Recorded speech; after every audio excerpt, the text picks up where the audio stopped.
So what's going on guys, Kades here and welcome back to a brand new video. For today I will show you the best Crusader build in Diablo Immortal. So at the start I will explain how to play this class, then we will look into the best skills, rotations and attributes that you want to use. Then later we will go over the awakening, best stones, where to use your paragon levels, and even which gems you want to use on your gear. And then lastly I will show you the best gameplay, so you would know how to get out your abilities, the highest damage possible and much more. So if this sounds interesting to you, then let's get right into it. So Crusader in the endgame is a powerful melee and AoE damage based class, with the fastest overall movement speed in the game, because there is an ability that lets you ride a horse. So not only you can move fast, but your primary attack transforms into a new attack that can do damage while being on top of a horse. If damage becomes ever a problem, then Crusader has defensive skills such as Punish for improved block chance or Conjuring of Light to make you and your party members invulnerable for a short duration. Crusaders also fill a party role as a scout/tank, dealing AoE damage to trash monsters, activating events and pulling enemies together, to then use big AoE skills, and much more. So then let's move over to the build, and for your skills you want to get the Punish, Drawn Quarter, Consecration, Falling Sword and Spinning Shield. So first of all, the first ability is called Punish, and this will hit the enemy and you will gain a Hardened Sense effect that increases your block chance by 30% for 2 seconds. Then plus we get an ultimate skill called Counter Attack Storm, so then when you activate this ability, you can hit all enemies in front of you, increasing its damage per hit and increasing your block chance bonus. You also gain a shield that absorbs damage to equal 20% of your maximum HP. Overall, this is amazing primary skill that does damage and most importantly, gives you incredible survivability, especially against stronger bosses. Then moving over to the second ability, which is the Jaw and Quarter, and this ability will let you use a warhorse for 6 seconds, removing all movement impairing effects, increasing your movement speed by 65% and replacing your primary attack with a strike. On top of that, a bunch of holy chains will bind up to 8 nearby monsters and drag them as you ride. Overall, as you can tell, this skill is essential to playing this class, because this is the time when Crusaders do the highest damage and you become the fastest player in the game. Then for the next ability we have the Consecration, and this skill will enhance the ground around you, dealing damage to all nearby enemies over 6 seconds. Overall, this is one of the best AoE abilities in Diablo Immortal, and this skill can wipe out huge amount of enemies. So then for the next ability we have the Falling Sword, and this skill places your holy sword at a location where it deals damage over 5 seconds to all nearby enemies. You have the option to activate the skill again to launch yourself into the heavens and come crashing down at the sword's location, dealing damage to all nearby enemies and retrieving the sword. Overall, the skill offers a lot of extra AoE damage, and in the endgame it will become even more powerful. And then lastly, the fifth ability is called Spinning Shield, that activates actual spinning shields that inflict damage to all enemies around you, and you will slow their movement speed at the same time. Overall, this skill does insane amount of damage, especially to bosses, so use it as much as you can.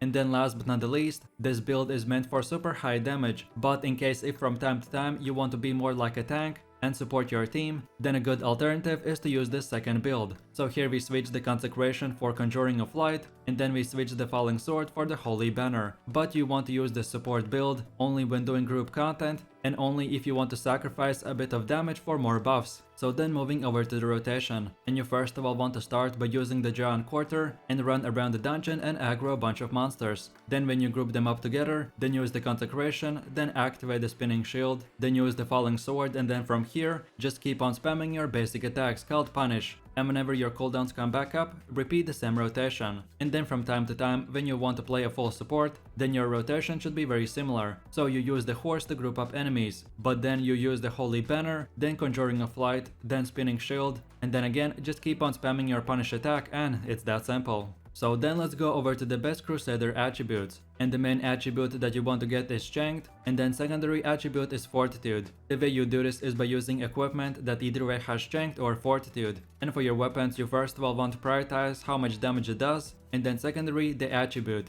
So then moving over to your character, and this is how your gear should look like.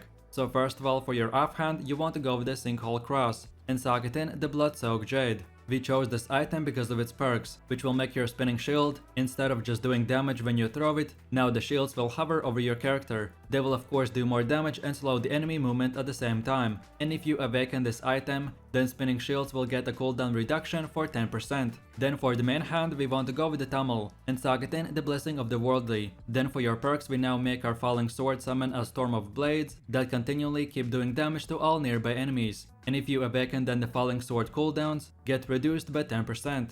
Then moving over to the next one, which is the leg armor, and we want to go with the bladed djembe and put in the Fervent Fang gem. Then for your perks, if before your horse would do damage and drag your enemies, then now instead of dragging, all enemies will get burned. And if you awaken, then you will get plus 10% damage increase. Then moving over to the shoulders, and we want to go with the Sivkat's advantage and Sagatin, the lightning core gem. Then for your perks, your horse gets to increase its duration for 30%.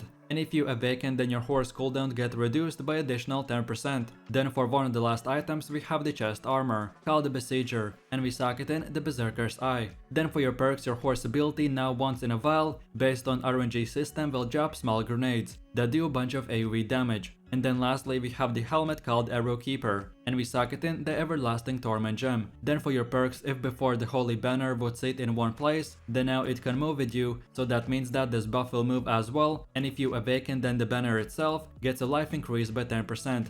As you can tell, this helmet won't help us with the DPS build, so if you want to use both builds, then get this head armor, but if not, then for only DPS builds, you can pick whatever else head armor you want. Then for your charm, you want to get this exact piece that gives all of your skills that you use damage increase. And then last but not the least, for your neck, you want to go with the Wisdom's Edge and Sagatin, the Aquamarine, Citrine and Ruby gem. Then for your finger, get the Fair Fleet and Sagatin, the Ruby gem. Then for your other finger, get the Fall Fleet and Sagatin, the Tourmaline gem. Then for your hands, get the Hurtling Steel and Sagatin, 3 Tourmaline gems. Then for your waist, get the Whip Crack and put in 3 Topaz gems. And then lastly, for your feet, get the Stamp Stair and Sagatin, 1 Aquamarine and 2 Sapphire gems. And then just before we move on to the next part of the video, I want to clarify a few things on the armor. The exact items and gems I'm showing you are the best of the best, so it does not mean that you have to get perfect 5 out of 5 star gems or rank 20 items, but you simply use whatever is the best on your character, and bit by bit, when you get these gear pieces and gems, start equipping them, and this is how your full endgame build fully completed will look like.